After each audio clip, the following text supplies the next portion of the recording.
do you think that you have done to keep retention high?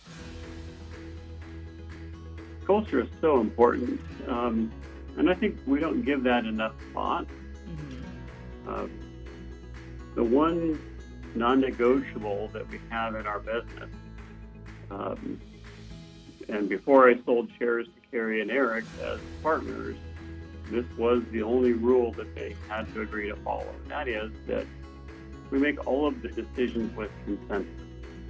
And consensus, I think, is a huge part of building a culture of just how tight knit we are. Hmm. It values everybody for their opinions, their background, their thoughts, their analysis, their education, Yeah. who they are, their perspective on life.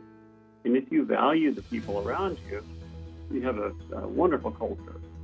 Um, and in consensus decision making, it's way different than what we see in, let's say, corporate America, where you have a board who votes on things, Right. you have shareholders who vote on things, and the majority are the ones who have the say in whatever the decision is. With the consensus decision, whenever we're needing to make a decision, obviously we discuss it, and if there is a person who isn't comfortable with that decision for whatever reason, whether they think it's the wrong way to go, whether they just have a sense that it's not the right thing, rather than trying to convince that person your perspective or why we should make that decision, I think what we do is listen to that person. Yeah. Because if we open our minds and listen to their concerns, listen to their objections, we're going to end up with a much better decision down the road.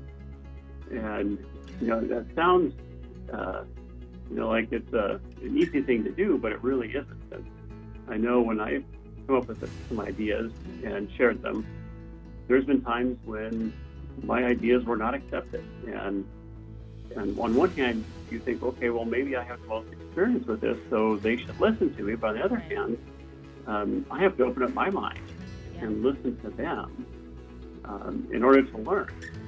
And so I think that it's a difficult thing to do, but the result of it is that we have a tremendous amount of respect for each other. That's awesome. And no matter what problem we go through, we know that we can bring it to the team, and there's not going to be any negative ramifications. So in that sense, nothing has to be hidden in our firm because of the fact that we're all caring for each other. That's our culture.